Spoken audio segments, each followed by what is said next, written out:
Hello, it's me, Aaron, and today I wanted to talk about a really important aspect of the old Souls games that has in the more recent Souls games kind of vanished. Their radicalism. But what do I mean by that? Well, when I say radicalism, I refer to not necessarily difficulty, but sacrificing convenience for roleplay and immersion. For example, in Dark Souls 1, Covenants had penalties for betraying them, not being able to use the Covenant item or spell, but in Dark Souls 3, they don't. You can freely go around leaving and joining Covenants as you will.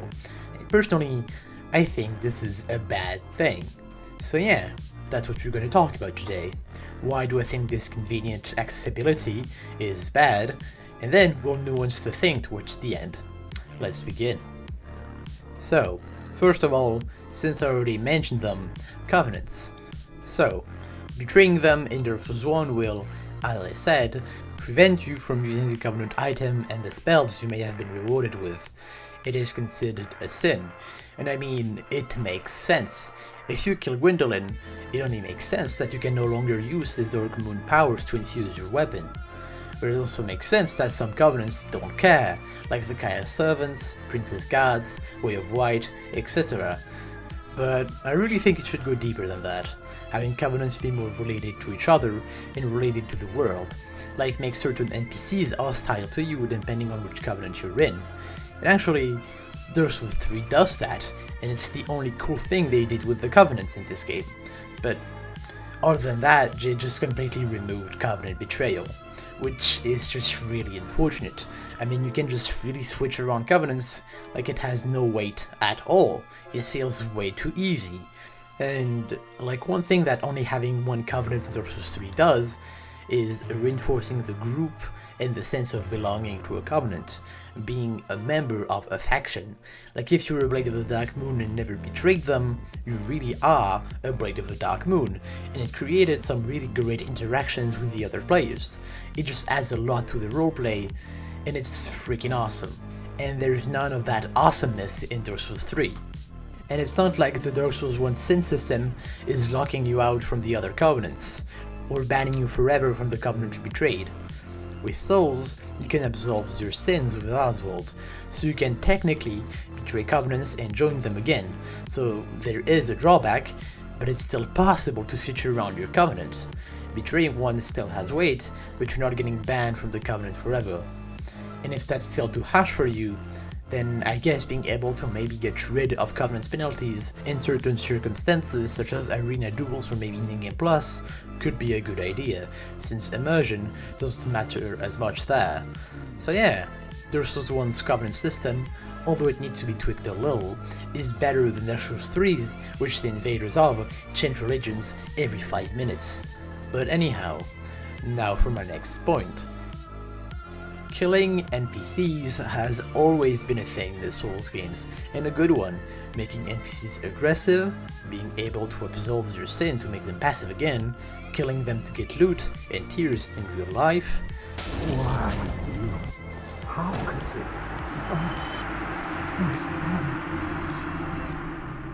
I mean, you're even able to kill NPCs such as Guinevere, which completely changed Orlando in a meaningful way. It's just awesome. She's not just an important and so invincible NPC.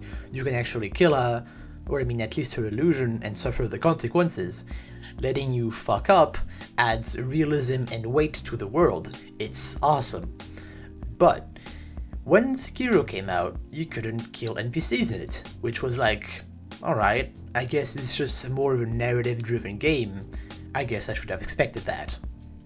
But in Elden Ring, for some unexplicable reason, random-ass NPCs are invincible. Like, what? Why? And they have like impenetrable shields for some reason, or like disappear. My god, it's been so long since the immersion I had in a video game got destroyed that quickly.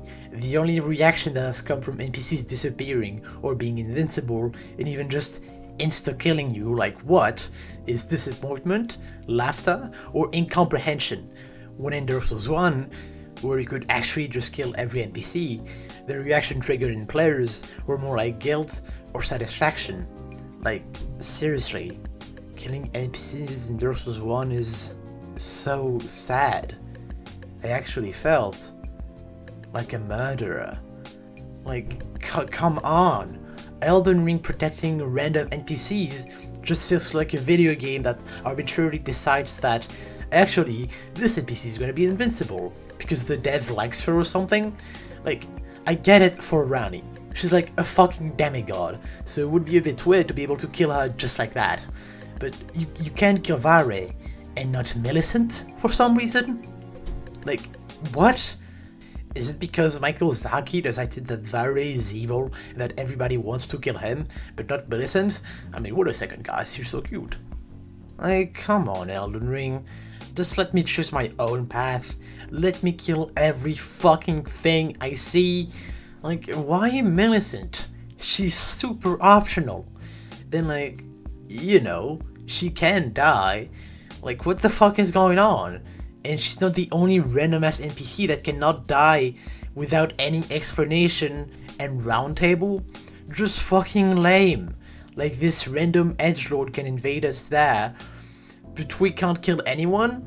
I would have accepted that if there was an extra secret and cool way to kill roundtable NPCs, but no, you need to wait for them to get their fat ass out of there to cut their head off.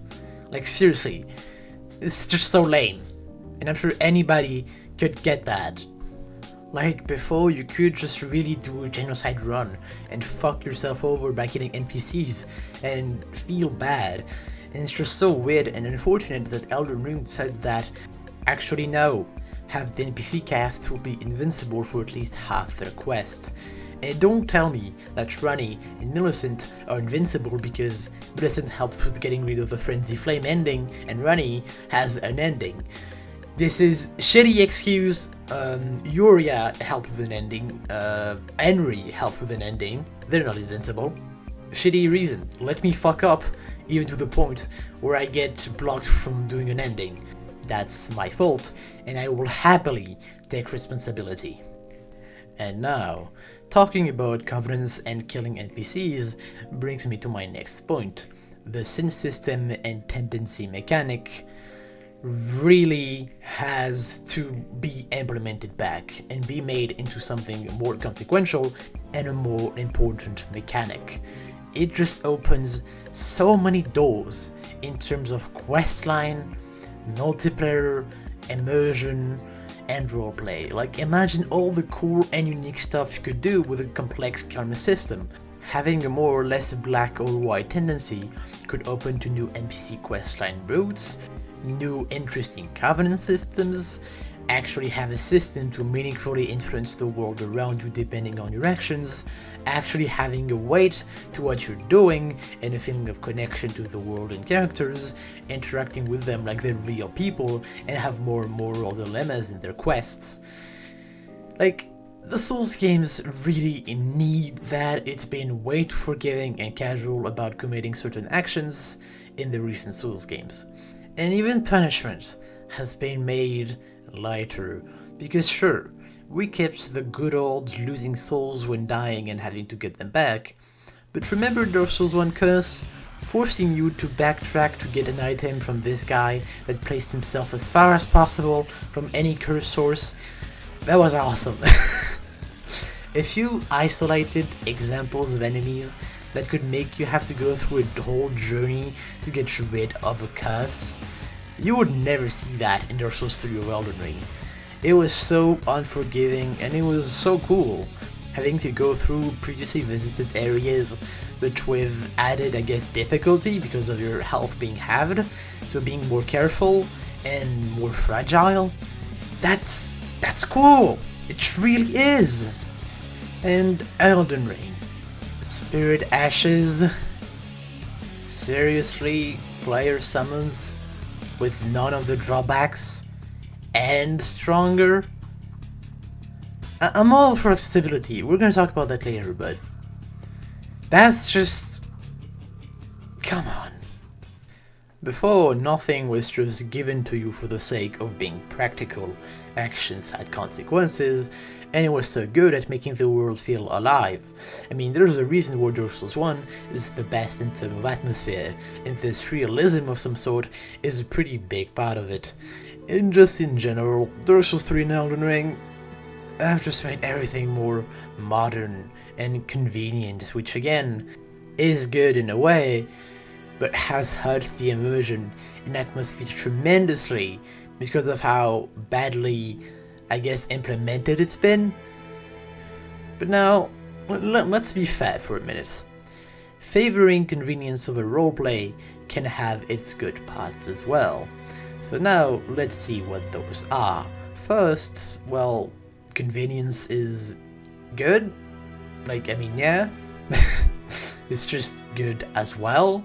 Even though I personally favor roleplay and immersion, I'm really glad I can invade however I want in Dark Souls 3, because it's just, well, more convenient than always being bound by the pleasurable chains of roleplay and immersion. And so, I think that you should be able to disable certain things, like for example Covenant Betrayal restrictions in perhaps New Game Plus or Arena PvP, since you've already had your immersive blind playthrough.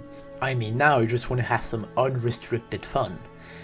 So yeah, do the new and fresh synth mechanic thing, but also make sure that the game is convenient where roleplay doesn't matter. Another good thing with convenience that I recently realized thanks to a conversation I had with someone is accessibility for new people to get into the Souls games. I personally think Elden Ring is the worst Souls game, but I am 100% sure it's one of the most efficient Souls games at making people get into the Souls games, with its convenience and accessibility. This person I had a conversation with told me that they got Bloodborne, couldn't go through the first area, abandoned, but then got Elden Ring, and then next thing you know they loved it, and then went back and beat Bloodborne, and now consider it their favorite Souls game. So whatever the hardcore old school Souls fan says inside of me, Dark Souls 3 and Elden Ring, with their accessibility, introduced a lot of people to the Souls series, and even I was converted by Dark Souls 3. Those games are just way easier to approach, but being easy and accessible isn't the same thing, and I don't think sacrificing this huge part of Dark Souls that is difficulty is worth for what accessibility the games get. Elden Ring, I'm looking at you. And I think instead of stripping the whole game from some of its unforgiving aspects, FromSoft should instead focus on a more gentle difficulty curve, allowing people to get into the game instead of ganking the player with 40 fucking Yardamite right off the bat and jump scaring them with almost invincible skeletons.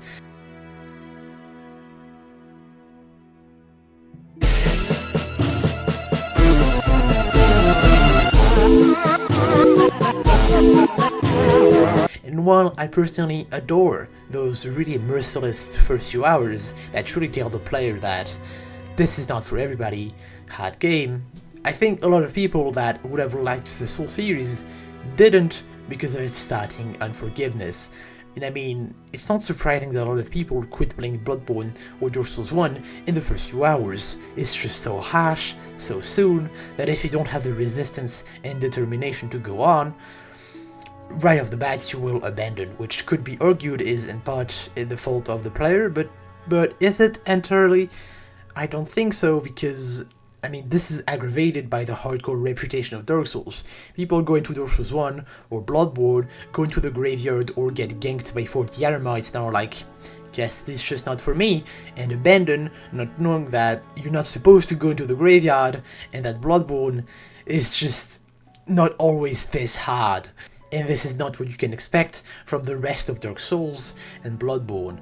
Dark Souls and Bloodborne and in general Souls games are only as hard as you make them.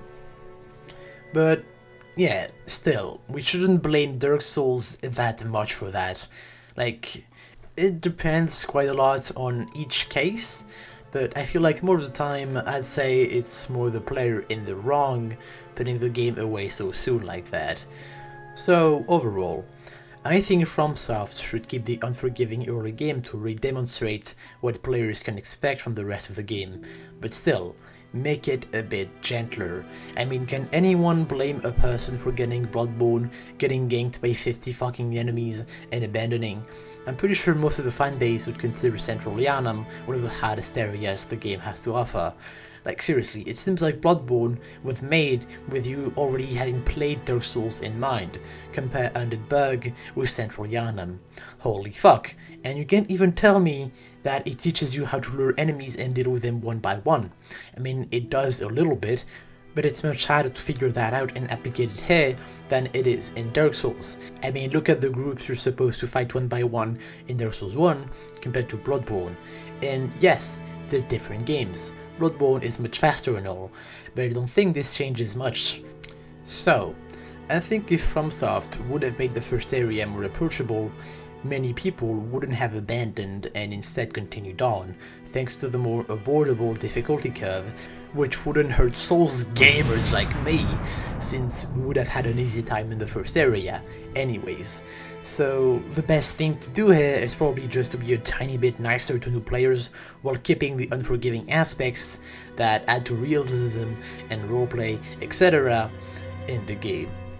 So, in conclusion, while convenience has its pros that definitely should be implemented in one way or another, for the sake of getting new people into Souls games, as well as, while convenience, there's also a massive need to implement back into Souls games more unforgiving mechanics to boost the immersion and realism of the world, as well as the connection the players has to it. And on a final note, like, cool guys, Miyazaki is still doing hard games, but careful there.